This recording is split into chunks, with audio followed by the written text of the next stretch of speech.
Halo, kembali lagi di Our Story is My Story. Di sini kita saling bercerita karena kadang cerita orang lain bisa jadi cermin buat hidup kita sendiri.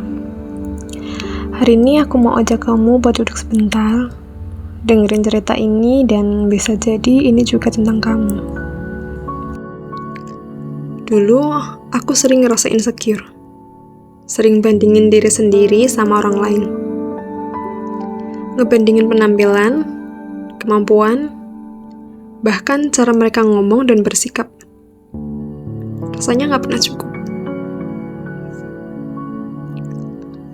Aku suka ngerasa minder kalau kumpul sama orang yang kelihatannya lebih menarik, lebih pintar, atau lebih percaya diri.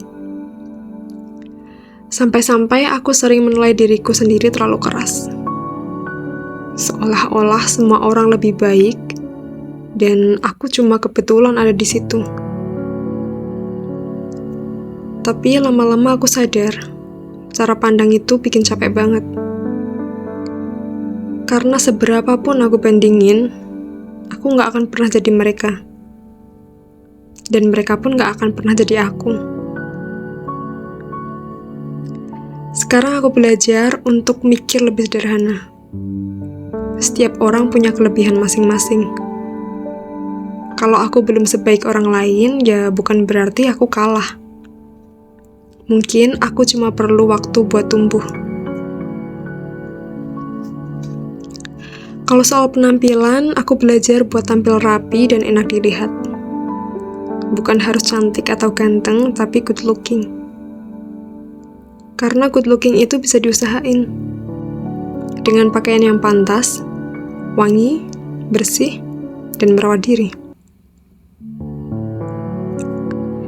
Aku mulai rawat wajahku, jaga rambut biar sesuai gayaku, dan yang paling penting, nyaman sama diriku sendiri.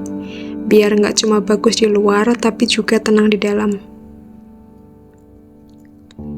Soal kemampuan, aku belajar buat nggak berhenti berkembang.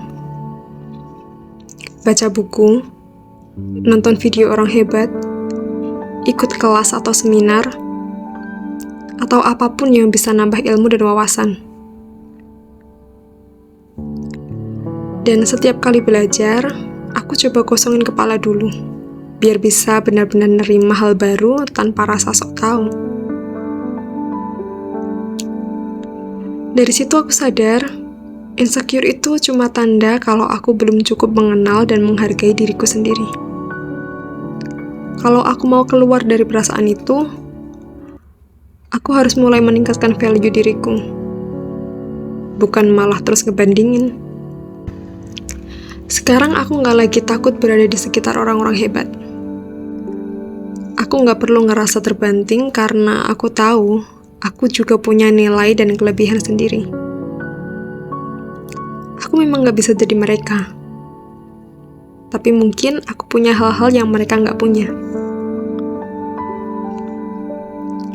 Terima kasih udah dengerin sampai akhir. Kalau kamu juga lagi berjuang melawan rasa insecure, semoga cerita ini bisa bikin kamu sedikit lebih tenang. Ingat, kamu gak perlu jadi versi orang lain, cukup jadi versi terbaik dari dirimu sendiri. Terus belajar, terus tumbuh, dan hargai setiap proses kecil yang udah kamu lewati. Kita ketemu lagi di cerita berikutnya, masih di Our Story is My Story. Tempat di mana cerita kamu juga bisa jadi bagian dari kita semua. Bye-bye!